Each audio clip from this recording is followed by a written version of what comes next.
교회는 지난 주일로 성령 강림절을 지났습니다. 지난 주일 우리가 왜 성령을 받아야 하는지 여러분에게 말씀으로 소개해드렸죠. 세상이 악하기 때문이다 라고 하는 성경의 증거대로 이 세상이 더욱더 타락하고 어두워지고 악하여지니 저와 여러분 성령 충만해야 합니다. 그래야 세상이 거룩을 알고 경건을 알고 하나님을 알게 되기 때문입니다. 동시에 오늘 저와 여러분이 함께한 이 찬송을 통해 성령 왜 충만해야 되는지 알아요. 오늘 함께한 찬송의 가사를 보면 꿈꿀 수 없어 무너진 가슴에 저들의 푸른 꿈 다시 돋아나도록 이라고 하는 가사가 있어요. 여러분 얼마나 절망이면 꿈조차 못 꿉니까? 꿈꿀 때 돈 냅니까? 꿈꿀 때 어떤 자격이 있어야 합니까? 그렇지 않아요. 누구든 꿈꿀 수 있는데 얼마나 세상이 악하고 얼마나 세상 가운데 상처를 받으면 가슴이 무너져서 그 꿈조차 못 꾸는 일이 있겠습니까? 그처럼 꿈조차 꿀 수 없어 무너진 가슴 속에 성령이 임하시면 푸른 꿈이 다시 돋아나게 될 줄로 믿습니다. 성령은 살리는 영이십니다. 성령이 임하면 저와 여러분의 꿈을 꾸는데 어두운 꿈이 아닌 거이 푸른 꿈이에요. 생명의 꿈 다시 돋아나도록 역사하실 줄로 믿습니다. 그래서 말이에요. 저와 여러분이 성령 충만해야 합니다. 저와 여러분 성령 충만해야 꿈꾸게 되고요. 꿈꾸는 저와 여러분을 통해 세상도 꿈꾸게 됩니다. 하나님의 꿈을 말입니다. 그 꿈을 꾸기 위해 저와 여러분 오늘도 성령 충만히 사모하는 가운데 받게 될 줄로 믿습니다. 교회는 오늘을 삼위일체 주일로 지킵니다. 성령 강림절이 지나는 첫 번째 주일을 삼위일체 주일로 지켜요. 이유는 보세요. 하나님, 예수 그리스도 그리고 성령님 다 나타나셨죠. 그죠? 삼위일체 하나님이 다 드러나셨어요. 그래서 성령 강림절이 지나면 삼위일체 주일 그 세 위격으로 계시지만 신비합니다. 또 신령하게 연합하셔서 하나가 되어지시는 그 삼위일체 하나님을 기억하게 합니다. 그리고 이게 왜 필요한고 하면 성령 강림절로부터 약 한 25개 주일이 쭉 이어지게 돼요. 오늘은 예전 색깔이 하얀색입니다만 다음 주일부터 이제 녹색이에요. 세상의 생명인 거예요. 그리스도인들이 말입니다. 푸른 꿈이 돋아나게 하니까 생명이 되어져서 역사를 해야 되는데 그러기 위해서는 교회가 어떻게 해야 되느냐? 하나가 돼야 돼요. 교회는 다 다르지만 한 하나님 아버지고 한 예수 그리스도시고 한 성령의 은혜를 받거든요.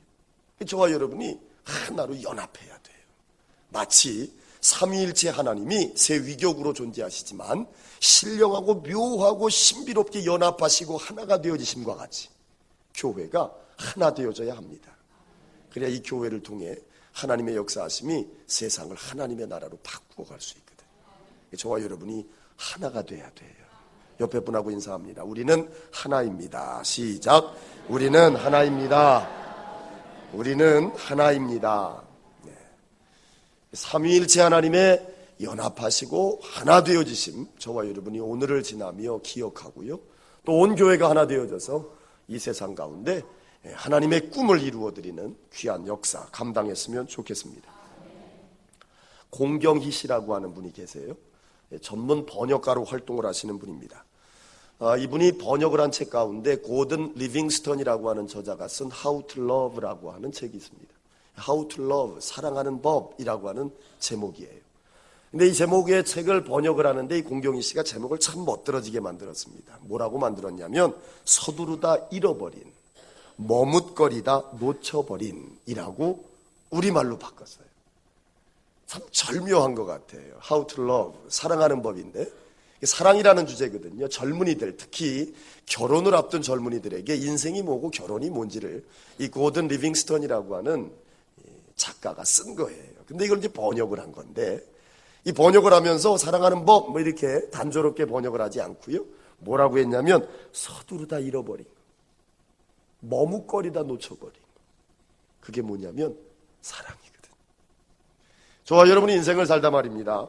서둘러요. 바쁘다는 거 핑계대고 막 서두르다 보니까 그냥 잃어버리고 사는 게 사랑이에요. 또요? 사랑한다라고 고백을 하고 싶은데 쑥스럽기도 하고 어울리지 않는 것 같기도 하고 뭐 이제 와가지고 무슨 사랑 뭐 이러면서 머뭇대다 보니까 놓쳐버리는 게 있어요. 그것도 뭐냐면 사랑인 거예요. 그러니까 서두르다 잃어버리지 말고 머뭇거리다 놓쳐버리지 말라는 거지요. 그게 뭐냐면 사랑이에요. 가정의 달 5월의 마지막 주일입니다. 여러분 사랑을 고백하시길 바랍니다. 어디서요? 어디서요? 여러분 가정에 가셔서 사랑합니다. 연습 한번 해볼까요? 옆에 분한테 사랑합니다.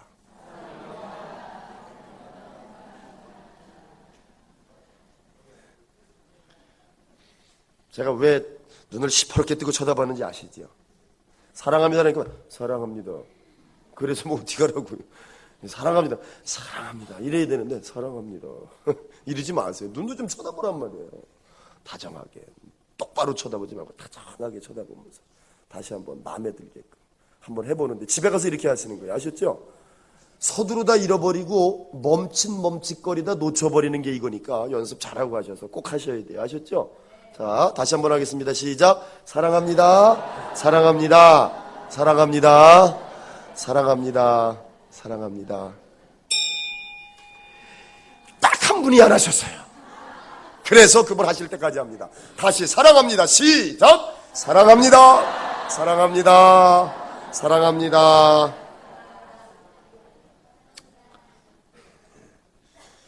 사랑 많이 하셔야 됩니다. 서두르다가 잃어버리시지 말고 멈칫거리다가 놓치시지 마시고 사랑 많이 하시는 여러분들 되어줬으면 좋겠습니다. 자, 이 고든 리빙스턴이라고 하는 사람이 참 책을 잘 쓰는 사람인데요. 저는 이 책을 읽으면서 그 사람이 쓴 글보다 이 번역가입니다. 우리나라 공경희 씨가 번역 후기에 이런 이야기를 썼는데 이 이야기가 더 감동적이었어요. 결혼하는 젊은이들이 예쁘게 살게요 라고 말한대요. 그죠? 그죠? 특히 어디다가 쓰냐면 청첩장에다가 신랑 아무아무개 신부 아무아무개는 뭐 이러저러한 말을 구구절절히 쓴 다음에 예쁘게 살게요 뭐 이렇게 써요. 그죠? 그렇게 이미 써봤잖아요. 그죠? 예쁘게 살게요 뭐 행복하게 살게요 많이들 씁니다. 근데 공경희 씨가 뭐라고 썼냐면 이렇게 썼어요. 결혼하는 젊은이들이 예쁘게 살게요 라고 말하는 것을 들을 때마다 속으로 웃음이 나온다. 속으로 웃음이 나오는데 이어지는 말 한번 살아봐. 한번 살아봐. 예쁘게 사는 게 마음대로 되니? 이렇게 썼어요. 참 다시요? 다시 한번 읽어줘봐요. 결혼하는 이 청춘 남녀들이 예쁘게 살게요 라고 이야기를 할 때마다 이 번역가는 속으로 웃는다는 거예요. 한번 살아봐라. 예쁘게 살아지나. 뭐 이렇게 삶에 묻어난 체험을 이렇게 딱 담았는데 여러분 이게 번역가가 장난치는 겁니까? 아닌 것 같아요. 이 번역가의 장난이 아닌 거예요. 장난쳐서 젊은 청춘 남녀들 웃자고 하는 이야기도 결단코 아닙니다. 왜냐하면 이 말이 틀리질 않거든요. 예쁘게 살아줘요? 예쁘게 산다는 게 쉽습니까? 행복이라고 하는 게 그렇게 쉬워요? 쉽지 않아요. 근데 가만히 생각해보면 결혼 생활만이 어려운 게 아니에요. 인생 자체가 어려워요. 사는 것 자체가 어려워요. 사는 것 자체가 왜 어렵냐? 모순덩어리라서 그렇습니다. 이해되어지지 아니하는 일들도 많습니다. 또요, 내부의 고통이 얼마나 많은지 몰라요. 산다는 것 자체가 고통을 담지하고 있기 때문에 그렇습니다. 결혼 생활도 그렇고요, 인생도 그러니까 저와 여러분이 세상을 살아간다라고 하는 것 한마디로 말하면 만만하지 않습니다. 쉽지 않습니다. 자, 그게 저와 여러분의 삶의 모습입니다. 욥기서 35장 9절을 보면 이런 말씀이 있는데요. 사람은 학대가 많음으로 부르짖으며 군주들의 힘에 눌려 소리치나니 라고 이야기를 해요. 우리 교회는 지난 사순절 동안 이 욥기를 강의를 했습니다. 그래서 여러분들이 욥기 35장 하면 누구 이야기겠다 대충 짐작을 하실 거예요. 욥기 35장이면 이 끝부분이거든요. 그러니까 욥과 욥의 세 친구들 아주 격렬한 논쟁은 이제 다 마무리가 되어졌어요. 그러니까 욥의 세 친구들과 욥이 정말 입에 침을 튀면서 말이죠. 아주 격하게 논쟁을 한 그것은 다 마무리가 되어졌는데 생뚱맞게 말이에요. 아주 젊은 사람이 말을 하기 시작을 해요. 그 사람이 누구냐면 엘리후라고 하는 인물입니다. 이 엘리후가 하는 말이 바로 욥기 35장에 소개가 됩니다.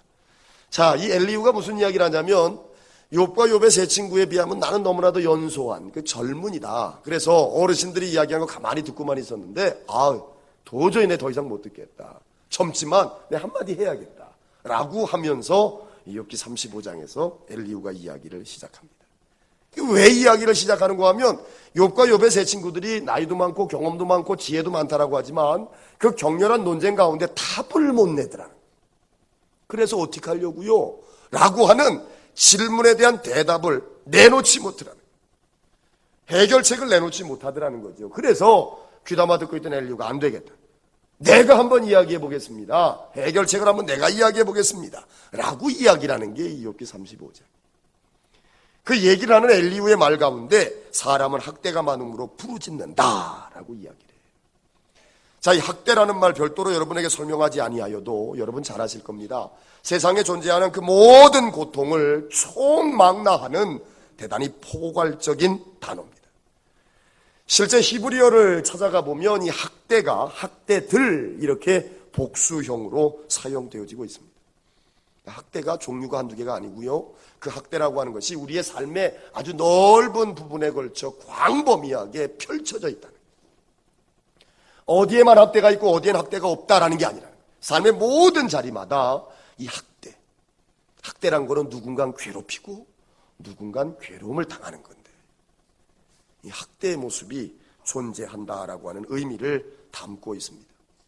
실로 그렇지요. 사회적으로는 불평등이라고 하는 것이 문제입니다. 국회에서 법을 만들어요. 왜 법을 만듭니까? 이 불평등을 어떻게 해서든 해소해 보겠다라고 하는 노력이죠. 가정에는 또 문제들이 있습니다. 세상에는 부익부, 빈익빈 정말 심각한 문제입니다.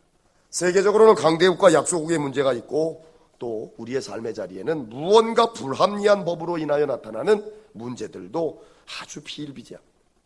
자, 이런 문제들로 말미암아 나타나는 게 뭐냐면 학대다. 그럼 그 학대로 말미암아 우리에게 나타나는 건 뭐냐? 이게 고통이거든요. 아픔이에요.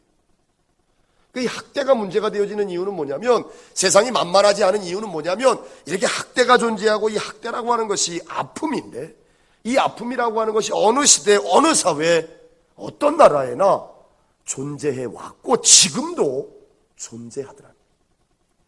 그러니까 결혼 생활도 예쁘게 산다고 마음 먹는다고 예쁜 게 아니고 인생살이 행복하기를 원하지만 마음만큼 행복해지지 않고 삶이 만만하지 않은 이유 이 아픔이. 왜 아픔이? 학대가 있으니까. 엘리후는 그런 이야기를 했어요. 엘리후의 통찰이 들리지 않습니다. 여러분이 학대로 말미암아 얼마나 많은 사람들이 생명을 잃고 가고 있습니까? 또 차라리 죽는 것보다 더 괴로운 삶을 살아가는 삶도 많습니다. 이유는 아픔이에요. 아픔의 원인은 학대입니다. 자, 이런 학대를 당한다면 여러분은 어떻게 하고 계십니까? 여러분들은 학대 가운데 어떤 노력을 해왔습니까? 이러한 문제를 극복하고자 수많은 사람들이 노력을 해왔습니다. 어떤 노력인가요? 사회를 개혁해보자는 거예요. 많은 사람들이 사회 개혁을 위해 땀 흘려왔습니다. 불쌍한 이웃을 돕는 작은 일로부터 시작해 법을 개정하는 일, 또 세상 가운데 머리에 띠두르고 투쟁하는 일, 여러 가지 형태로 힘써왔습니다. 그 힘쓰는 모습 가운데 극단적인 모습도 있었어요. 어떤 모습입니까? 국가와 사회를 전복시키겠다는 게 쿠데타예요. 기존의 체제, 앙시앵레즘이라고 하죠. 프랑스 혁명에서는 앙시앵레즘, 프랑스 말이죠. 영어로는 ancient line입니다. 구권입니다. 구체제입니다. 잘못되어진 이 체제를 뒤집어 엎겠다는 거예요. 전복시키는 거예요. 쿠데타를, 혁명을 일으키는 거죠. 그렇게 해서라도 새로운 세상을 한번 만들어 보겠다. 즉 학대의 원인인 고통을 사라지게 한번 해보겠다라고 하는 것이 인간의 노력으로 인류 역사에 점철되어져 있습니다. 자, 이러한 노력들은 일정 부분 성과를 거둔 것으로 보입니다만 근본적인 차원에서 본다면 여전히 학대를 없애겠다라고 하는 노력은 벽에 부딪혀 있는 것이 사실입니다. 그 예를 들어드릴까요? 지구상에 존재하는 나라 가운데 러시아라고 하는 나라가 있습니다. 그 러시아는 예전에 이름이 소련이었죠. 그 소련에 앞서서도 러시아였습니다. 그때는 제정 러시아라 그랬어요. 차르라고 하는 황제가 정치했습니다. 황제가 정치한다 해서 제정이라고 그 통치 행태를 표현했던 시대입니다. 이 제정 러시아 말기에 사회적으로 부정과 타락이 너무나도 극심했습니다. 세상이 부패와 타락으로 극심해지면 나타나는 건 딱 하나입니다. 빈부격차가 심해져요. 못 살겠다는 거예요. 못 살겠다. 무산계급이라고 하죠. 프로레타리아입니다. 가지고 있는 생산 요소라고 하는 건 노동력뿐이 없어요. 노동력 외에 그것 또한 생산의 요소를 가지고 있지 못합니다. 그래서 무산계급이다라고 이야기를 하죠. 근데 소수의 부르조아가 있어요. 유산계급이에요. 자본을 가지고 있습니다. 돈을 쥐고 있어요. 생산 요소 가운데 가장 막강한 걸 쥐고 있지요. 이런 부르조아와 프로레타리아 간의 빈부격차가 굉장히 컸던 시대가 바로 제정 러시아 말기입니다. 못 살겠다 바꿔보자는 거예요. 이 고통 가운데 아픔 가운데 학대당하는 프로레타리아들이 뭉칩니다. 이 부르조아라고 하는 황제와 귀족들의 압박에서 벗어나고자 혁명을 일으키지요. 그것이 공산주의 혁명입니다. 공산주의 혁명은 대성공을 거두었습니다. 제정 러시아 시대 지도층들은 죽임을 당하거나 아니면 그 광활하고 차가운 시베리아 벌판으로 유배를 보냈습니다. 우리식으로 따지면 귀양이 보내진 거죠. 자, 아팠어요. 이유가 뭐냐면 학대, 괴롭히는 이가 있더라는 거예요. 그 괴롭히는 이가 누구였냐면 부르조아였습니다. 이 부르조아들을 내쫓고 이 프로레타리아의 세상을 만들면 세상이 좋아지겠거니 한 거예요. 성공했어요. 자, 근데 그렇게 해서 세상에서 학대가 사라졌습니까? 아픔의 원인이라고 하는 학대, 누군가는 괴롭히고 누군가는 괴로워하는 학대가 사라졌냔 말이에요. 사라지지 않았습니다. 러시아가 무너지고 난 다음 등장한 게 소비에트 유니온입니다. 이 소비에트 유니온을 줄여서 소련 이렇게 불렀습니다. 이 소련이라고 하는 나라는 어떠했느냐? 오히려 불평등, 폭력, 무자비한 탄압이 더 극에 달한 나라가 됩니다. 특히 스탈린의 통치 때 말입니다. 스탈린의 통치 가운데 수많은 사람들이 죽었습니다. 특히 고려인이라고 하는 우리와 같은 민족입니다. 일제치하 때 나라의 해방을 위해 땅을 옮기다 보니 거기까지 갔어요. 사할린, 연해주 그 땅으로 해가지고요. 소련 그 깊숙한 내륙까지 갔던 고려인들이 있는데 그 고려인들이 탄압을 받고 학대를 받았던 시대가 바로 스탈린의 통치 시대였습니다. 수많은 사람들이 죽어갑니다. 수많은 사람들이 불평등 또 차별 대우 앞에 치를 떨었어요. 자, 학대를 없애서 프로레타리아의 세상을 만들면 좋겠다 해서 뒤집어 엎었어요. 혁명을 만들어냈습니다. 그 혁명의 기치로 말미암아 새로운 세상을 만들어냈는데 어때요? 학대가 사라졌어요? 안 사라졌어요. 바뀐 건 있습니다. 학대하는 사람과 학대받는 사람의 위치만이 바뀐 거예요. 위치만이 바뀌었을 뿐 또 다른 학대가 세상을 아프게 만들었습니다. 그지요? 그런 거예요. 학대를 없애겠다고 노력은 많이 했는데 여전히 근본적인 문제에 있어서만큼 인류는 벽에 부딪혀 있습니다. 자, 우리하고 같은 민족입니다. 북한 어떻습니까? 지금 북한에는 김일성 일가 아니죠. 김정일 일가도 아닙니다. 이제 김정은 일가인데 그 주변의 충성 세력만이 사람입니다. 사람 대접받습니다. 나머지 사람들은요, 사람이 아니에요. 짐승보다 못합니다. 어떻게 사람을 죽이는데 총으로 쏴 죽여도 참 잔인하다 할 텐데 말이에요.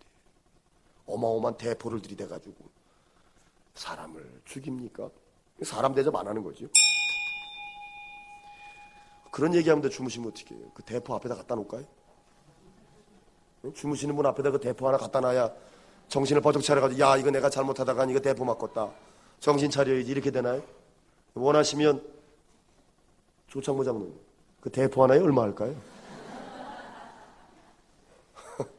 아, 우리 교회는 대포 만들면 돼요. 우리 교회는 뭐 한 번 하면 다 해요. 오늘 여러분들은 홍해를 체험하셨죠? 그린 카펫을 받고 아마 교회를 들어오셨을 거예요. 5년이 되니까 이게 뭐예요? 에폭시가 막 들고 일어나가지고 어떻게 해야 되나 고민을 했는데 이것도 하려면은 돈이 많이 들겠다 고민을 했는데 우리 관리부 황선우 권사님 또 임창영 집사님 또 제1청장년 꼭 언급해야 됩니다.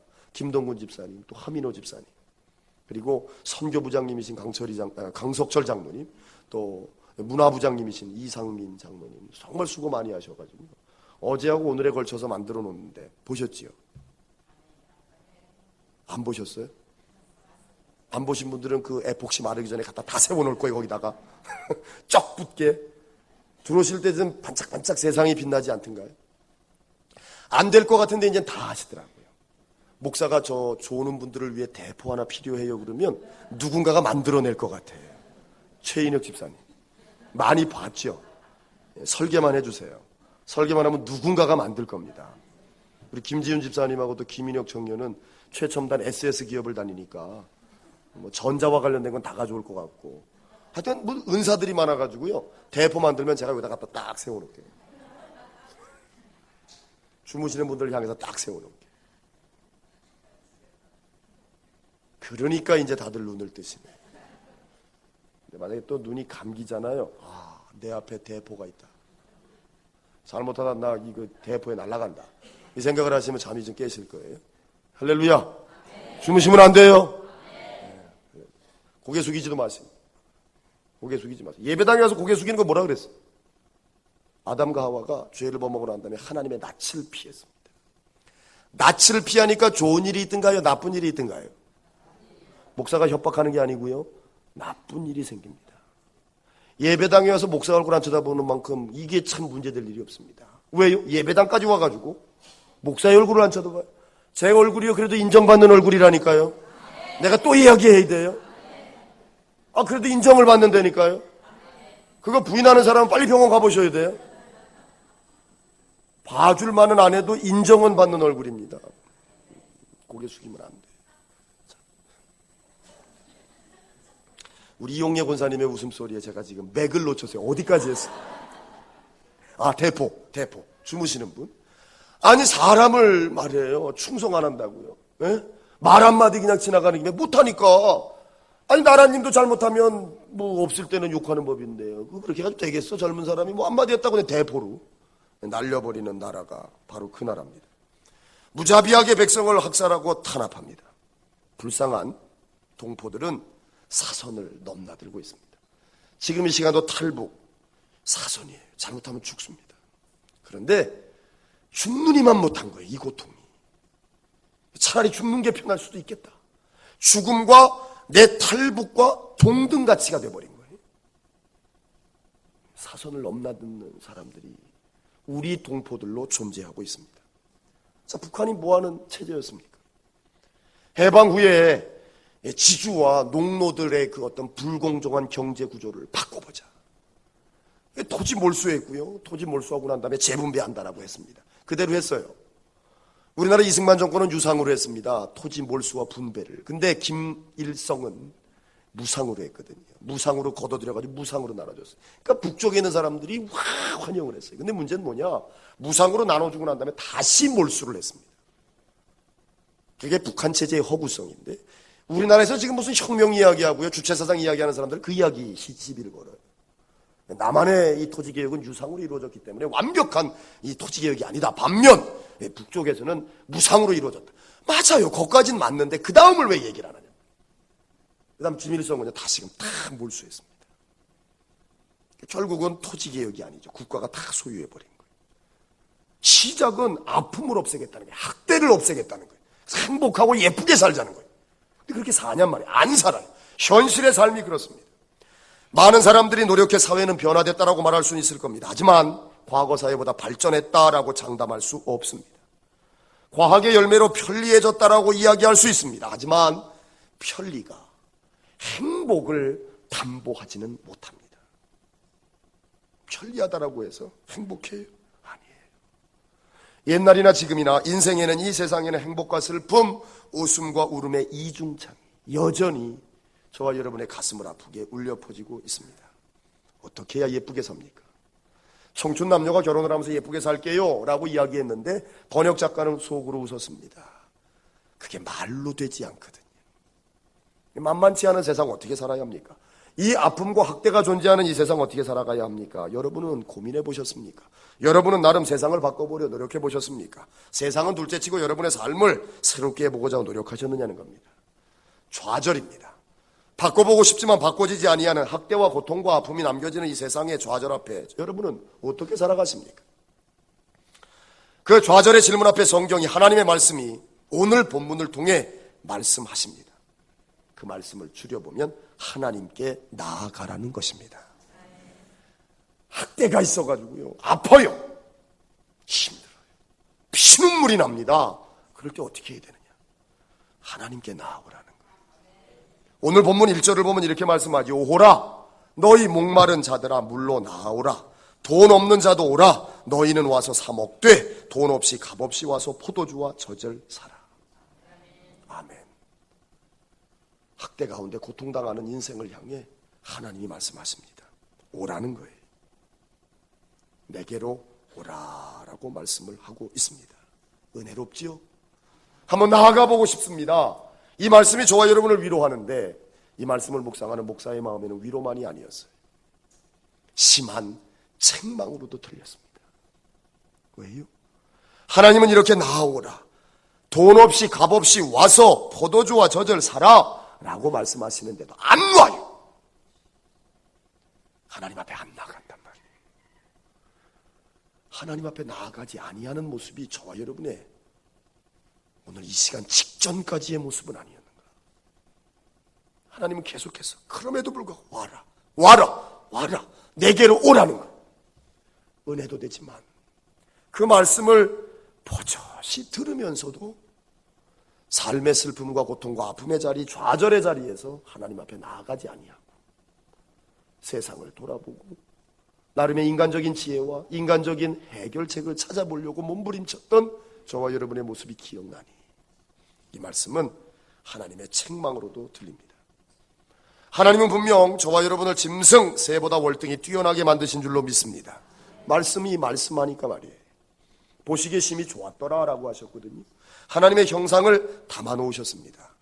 그래서 인간은 존엄합니다. 할렐루야. 창조론으로만 설명이 되는 말씀이죠. 진화론으로는 인간이 존엄하다라고 이야기 못해요. 왜요? 인간이 뭔데요?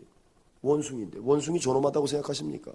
존엄하다고 생각하는 인간들이 동물원 우리에다 가다 놓고서는 새우깡 던져요?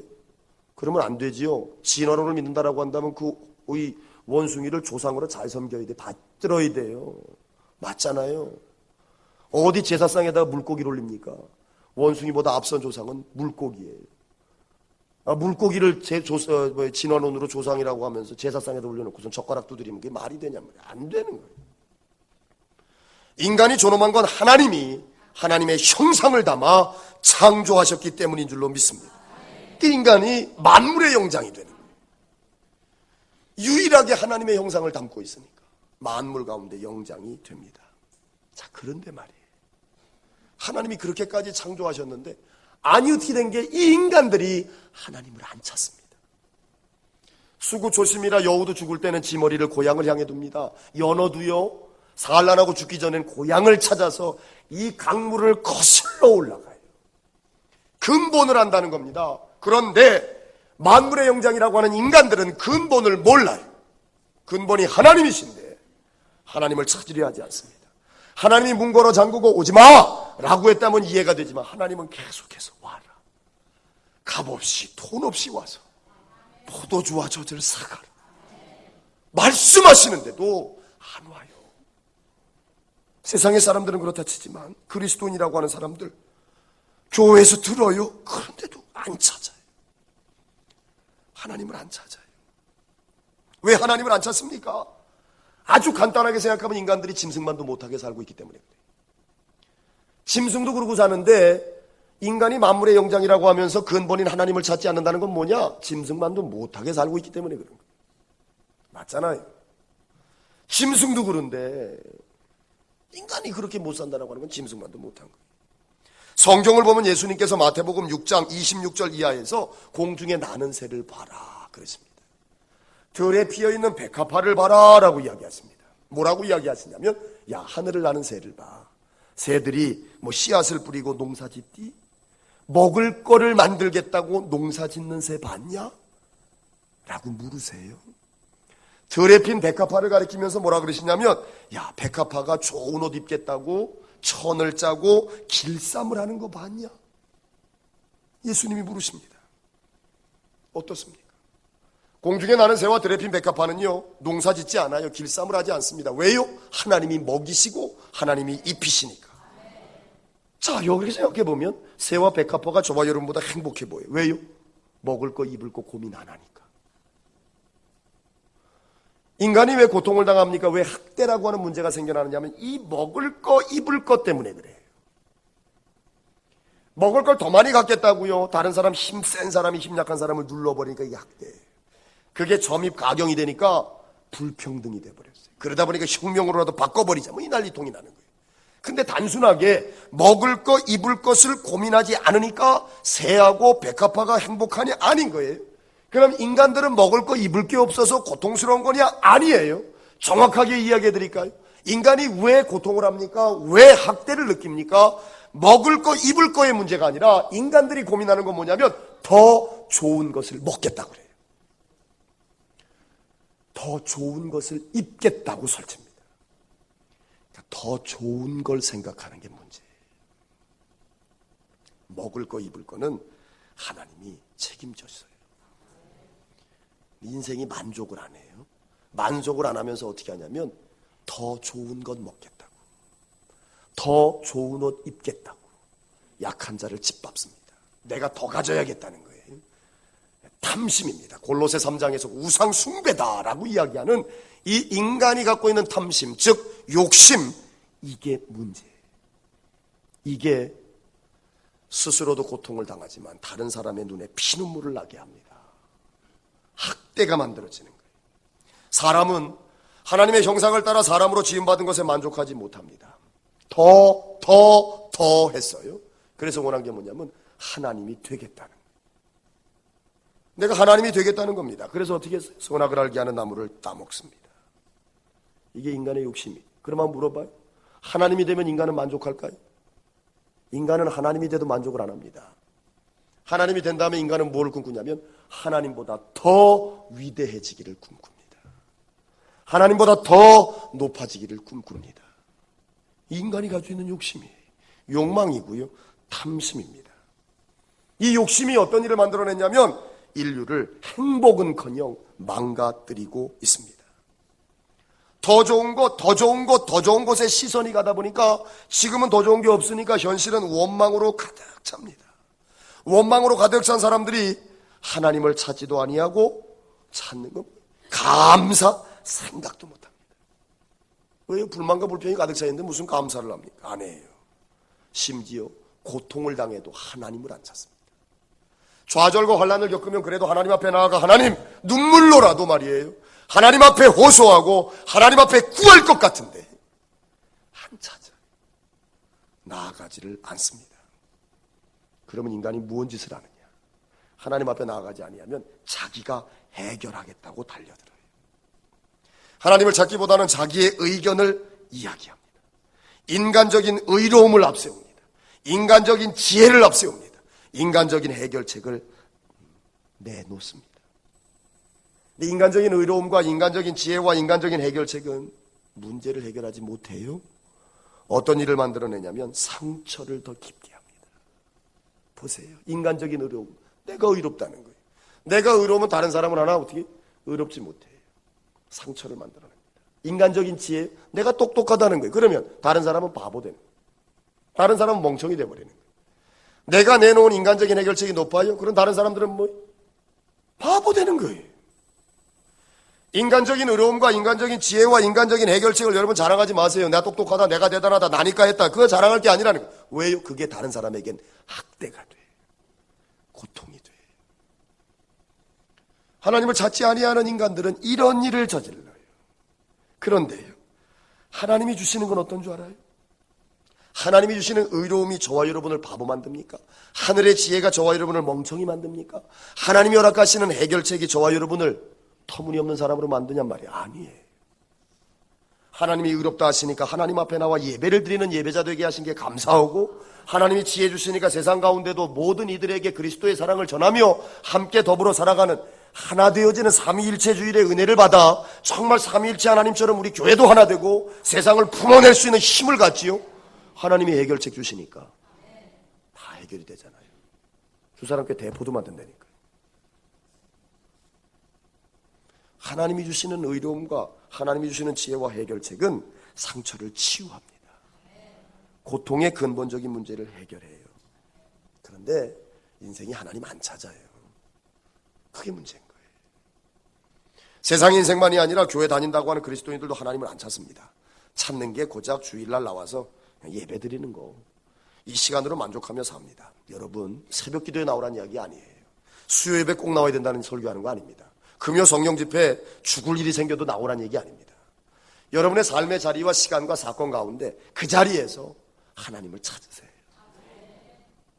그게 그리스도인이에요. 그게 그리스도인.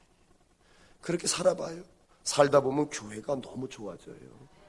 내가 삶의 자리에서 기도하는 것도 중요하지만 하나님께서 예수 그리스도의 피값으로 세우신 이 교회 시온 성전에 나와 강대상 위에 올라온다고 누가 말립니까? 여기에 엎어져서 하나님 앞에 기도하면 더 큰 은혜와 더 큰 감동과 하나님의 더 큰 능력을 체험하니까 신앙이 자라는 거예요. 예. 하나님을 바라보면 하나님께 나오면 여러분에게 손해될 일 하나도 없습니다. 여러분을 살려주세요. 여러분에게 복을 주십니다. 여러분을 형통하게 하시고 여러분의 문제를 해결해 주십니다. 더 이상 아멘 안 해서 저도 안 할래요. 아멘을 해야죠. 고개 푹 숙이고 앉아가지고 나는 내 방식대로 살래요 목사님. 사세요. 저 손해볼 거 없어요. 설교 다 들으라고 하는 거 아니거든요. 예수님이 설교하셨을 때 다 은혜 받았습니까? 아니에요. 귀 있는 자가 듣습니다. 귀 있는 자가 복을 받습니다. 귀 있는 자의 얼굴이 펴지고 귀 있는 자의 삶이 형통하는 거예요. 교회 다닌다고 다 복 받으려고 생각하지 마세요. 교회 다니려고 다 복 받는다고 생각하지 마세요. 기도 중요해요. 찬송 중요합니다. 제일 중요한 건 말씀이에요. 왜? 말씀의 터전에서 찬송이 만들어졌고 말씀 부여잡고 기도할 때 모세가 응답을 받았고 하나님의 말씀은 말씀이 육신이 되어 우리 가운데 오신 예수 그리스도이시고 이 말씀을 이루실 것이고 하나님은 말씀 앞에 얽매이세요. 말씀의 은혜를 받지 못하고 찬양 은혜 안 돼요. 노래에 지나지 않죠. 무얼 해도 그것은 위선입니다. 정확하게 이야기해 드리는 거예요. 상처받아도 어쩔 수 없어요. 말씀의 은혜 받지 못하고 하는 찬양은 위선이에요. 기도도 위선이에요. 인간의 의로움과 인간의 지혜와 인간의 해결책은 상처만 기피했고 고통만 가중시켰지만 하나님은 안 그러세요. 하나님이 주시는 의로움, 하나님이 주시는 지혜, 하나님이 주시는 해결책은 상처를 아물게 하고 모두를 살려내고 함께 더불어 은혜 받게 하세요. 근데도 안 오잖아요. 하나님께 안 나아가잖아요. 그러면 저 같으면 관둬라 할 것 같은데 하나님은 여전히 학대받는 사람을 부르십니다. 마태복음 11장 28절에 우리 예수님 수고하고 무거운 짐진 자들아 다 내게로 오라 부르세요. 호세아 6장 1절을 보면 오라 우리가 여호와께로 돌아가자 여호와께서 우리를 찢으셨으나 도로 낫게 하실 것이요 우리를 치셨으나 싸매어 주실 것임이라. 아멘. 성경 펼쳐봐요. 곳곳에서 하나님이 와라 돈 없이 값 없이 와라. 오늘 2절을 보니까 양식 아닌 것을 위하여 돈을 왜 쓰니? 배부르게 하지 못할 것을 위해서 왜 수고하니? 그런 수고하지 말고 그런 데다 돈 쓰지 말고 내게 와서 듣고 들을지어다. 좋은 거 주시겠다. 유익한 거 주시겠다. 살아나는 거 주시겠다. 하나님의 말씀입니다. 사랑하는 성도 여러분, 답은 나온 거예요. 저와 여러분이 하나님께 나아가면 됩니다. 근데 우리는 그런 얘기하죠. 이 문제만 해결이 되면 하나님께 나아가겠습니다. 그게 아니에요. 하나님께 나아가는 건 고통 중에 나아가는 거예요. 고통을 극복하려고 몸부림치는데 몸부림쳐도 안 될 때 그때 하나님 앞에 나아가는 거예요. 신앙이 뭐예요? 믿음이 뭐예요? 하나님께 나아가는 거예요. 허공을 대고서 소리치는 게 아니라 하나님을 의식하고 하나님을 향해서 하나님 앞에서 하나님께만 외치는 거예요. 그게 신앙, 그게 믿음입니다. 어떤 모습이든 상관없어요. 하나님 앞에 나가 엎드리든 두 손을 가슴에 모으든 두 손을 들어 올리든 어떤 모습이든 상관없습니다. 하나님 앞에 나아가기만 하면 오늘 새벽에 전도서 9장을 강의했는데 하나님이 기뻐하신대요. 하나님이 기뻐하시니까 다니엘 같은 인물은 기도할 즈음에 응답을 받습니다. 하나님하고 이름을 부르는데 마음에 뭐가 있는지 하나님 다 아시니까 워낙 하나님이 기뻐하시는 인물이니까 신앙이 뭐라고요? 하나님 앞에 나아가는 거예요. 하나님 앞에 나아가는 거예요. 하나님 앞에 가요. 그러니까 하나님이 이뻐하시니까 기도할 즈음에 더 이상 기도 안 해도 돼. 내가 너를 다 아는데 다 응답을 하셔요. 그래서 오늘 새벽 기도회 때 다니엘과 같이 되시라고 축복했습니다. 새벽 기도 안 나오신 분들은 수치 맞은 거예요. 다니엘처럼 하나님이 기뻐하시는 모습 가운데 여러분들이 하나님 앞에 나아갈 때마다 은혜 받고 응답을 받았으면 좋겠습니다. 하나님께로 나아갈 때 가장 중요한 것, 하나님을 참으로 높이는 마음과 참 믿음의 태도입니다. 하나님 앞에 나아가지요. 하나님 앞에 나아가는 태도가 중요해요. 왜 중요하냐면 우리 예수님이 공생애 가운데 병든 자들을 치유하셨어요. 치유하신 다음에 뭐라 그러냐면 내 믿음이 너를 구원하였노라. 그 병자를 치유한 건 분명 예수 그리스도의 능력이신 줄로 믿습니다. 그런데 주님의 능력이 나타나는 근원이 뭐냐면 믿음이에요. 믿음. 그러니까 예수님은 믿음을 칭찬하셨습니다. 두고 보는 게 아니란 말이에요. 내 마음의 믿음이에요. 믿음이 없이 하나님을 찾는 것, 믿음이 없이 중언부언하는 것, 믿음이 없이 형식적으로 찬양하거나 형식적으로 기도하거나 형식적으로 그리스도인인 것처럼 하는 것, 결단코 아름다운 결과를 가져올 수 없습니다. 그리스도인의 요구되는 건 믿음이에요. 믿음은 뭐냐? 하나님 앞에 나아갈 때 나는 하나님만 봅니다. 나는 하나님의 이름만을 부릅니다. 나는 하나님만을 의지합니다. 그거예요. 다른 수많은 방법이 있는데 그거 다 포기하고 제가 하나님께로 왔습니다. 이건 믿음이 아니에요. 하나님의 능력을 수많은 가능성과 동등되게 여기는 건 하나님을 만월히 여기는 거죠. 수많은 길이 있는데 그 중에 한 길로 내가 하나님 찾아왔습니다. 이건 믿음이 아닌 거예요. 오직 하나님만. 나의 힘이고 나의 능력이고 하나님만이 나를 지켜주시고 나를 살려내시고 나를 건져주시고 천국까지 이끌어가시는 그 믿음이 너를 구원하였느니라. 여러분 믿음을 가지고 하나님 앞에 나아가 여러분들이 복을 누리셨으면 좋겠습니다. 시편 145편 18절로 19절 여호와께서는 자기에게 간구하는 모든 자, 곧 진실하게 간구하는 모든 자에게 가까이 하시는 도다. 그는 자기를 경외하는 자들의 소원을 이루시며 또 그들의 부르짖음을 들으사 구원하시리로다. 그죠? 진실하게 여러 가지 길 중에 하나입니다가 아니라 오직 하나님만. 진실하게 하나님 앞에 기도하는 자는 하나님이 가까이 오시고 그를 경외하는 자의 부르짖음을 들으사 응답하실 줄로 믿습니다. 사랑하는 성도 여러분, 잘 기억하시길 바랍니다. 현실이 어렵다에 성급히 결론을 내리지 마시기 바랍니다. 결론이 너무 빠르면 안 돼요. 세상은 여전히 복잡하지요. 세상엔 여전히 학대가 넘쳐나 사람들의 비명소리가 들립니다. 담장이라도 뛰어넘어가서 목숨 건 투쟁을 하든 뭔가를 해야 할 것 같은 압박을 느끼지요. 프레스. 세상이 나를 막 몰아세웁니다. 뭐 하는 거야? 암다며, 지식이 있다며, 행동한다며, 뭐 이러면서 너 이러고 있어 가만히 있어. 두 주먹을 불끈 쥐고 나가서 투쟁을 하든 머리에 띠를 둘르든 세상을 뒤집어 보야 할 것 아니냐? 사단 마귀가 저와 여러분들 막 프레스합니다. 긴장이 고조되죠. 그럴 때 저와 여러분이 해야 할 일이 뭡니까? 뛰쳐나가는 게 아니에요. 하나님을 바라보아야만 합니다. 인간적인 해결 방안을 다 내려놓고 하나님을 바라보아야만 합니다. 그게 맞습니다. 하나님을 바라보는 가운데 하나님이 여러분들에게 힘도 주시고 능력도 주셔서 움직이게 하실 때 그때 움직이란 말이에요. 덮어놓고 움직이지 말고 내 주먹 믿지 말고 가지고 있자봤자 얼마나 가지고 있습니까? 하나 이야기를 해드릴까요? 어거스틴이라고 하는 성인이 있지요. 어거스틴이 어느 날 바닷가를 가는데 한 꼬마를 봤어요. 이 꼬마가 백사장에서 노는데 이렇게 놀아요. 작은 조개 껍질에다가 바닷물을 담아가지고 자기가 옆에다 파놓은 웅덩이에다 갖다 물을 부어요. 어거스틴이 가가지고 야 너 뭐하니? 꼬마가 말합니다. 네? 이 바닷물을요 다 이 웅덩이에 옮기려고요. 말이 돼요 안 돼요? 이 엄청난 바닷물을 조개 껍데기에 담아가지고 내가 파놓은 요따시만한 웅덩이에다 채워서 이 바닷물을 다 옮기겠다. 말이 안 되죠. 그죠? 이 어린애 빨리 병원 데리고 가야 되죠. 그죠? 여러분 그렇게 생각하시죠? 그런데 이 어린아이의 모습이 저와 여러분의 모습이에요. 그 넓디 넓은 하나님, 우리가 어찌 다 할 수 있습니까? 우리가 다 어찌 헤아릴 수 있습니까? 그분의 능력을 저와 여러분이 압니까?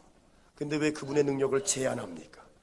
왜 그분을 여러분들이 퍼가지고 작은 웅덩이에다 담을 수 있다라고 여러분들의 삶 가운데 교만하고 여러분들의 삶 가운데 세상을 바라보고 하나님의 말씀을 의지하지 않고 하나님의 그 놀라우신 무한한 존재를 여러분의 생각과 여러분의 능력 안에 담으려고 왜 몸부림치고 있느냐는 겁니다. 하나님은 못 담아요. 하나님은 바라보고 나아가면 하나님이 힘과 능력을 주셔서 저와 여러분으로 하여금 살게 하십니다. 여러분 가운데 혹시 세상의 학대 앞에 온갖 불합리 앞에 좌절하고 울분을 터뜨리는 분이 계십니까? 그렇다면 더욱더 하나님께로 나아가시기를 바랍니다. 하나님이 움직이실 때를 기다리기를 바랍니다. 소극적으로 보이지요. 믿음의 기다림이라는 것이. 하지만 그 소극적으로 보이는 믿음의 기다림이 그 어떠한 적극적인 인간의 노력보다 위대합니다. 아무리 애쓰고 땀을 낸다 할지라도 적극적인 인간의 노력보다 더 위대하고 더 비교할 수 없는 능력은 소극적인 믿음의 기다림입니다. 하나님이 움직이셔야 합니다. 하나님의 위대하심을 믿으시기를 바랍니다. 의심하지 마세요. 제자들이 갈릴리 바다에서 풍랑이 있는데 죽겠다고 오두방정 떨었습니다. 예수님 배 밑에서 주무시다 올라오셨어요. 적극적으로 살겠다고 인간적인 노력을 했습니다만 물을 퍼낸들 바닷물에 점점 배는 가라앉아요. 하지만 소극적인 기다림, 우리 주님이 깨어나실 때를 기다리는 기다림. 예수님 깨어나셨으니까 어떻게 돼요? 풍랑이 잔잔해집니다. 문제의 근원이 해결이 되는 거예요. 인간적인 적극적 노력보다 하나님을 기다리는, 하나님 앞에 나아가는 소극적으로 보이는 믿음의 기다림이 더 위대합니다. 그 믿음을 가지고 승리하셨으면 좋겠습니다. 저와 여러분의 삶에 문제가 있지요. 그래서 학대당한다, 아파합니다. 하지만 저와 여러분이 이제 하나님의 개입을 기다려야 합니다. 하나님의 해결의 은총을 믿으시기를 바랍니다. 하나님의 역사하심을 믿어 하나님께 나아가 응답을 받으시고 여러분의 삶이 부요하며 누림의 귀한 축복을 누리시기를 주님의 이름으로 축원합니다. 기도하겠습니다. 좋으신 하나님 감사합니다. 오늘 말씀으로 다시금 저희의 삶을 깨닫게 하시니 하나님 이제 하나님 바라보게 하시고 하나님께로 나아가게 하옵소서. 교만함을 거두어 드리게 하시고, 그렇습니다. 하나님이 답입니다. 하나님이 해결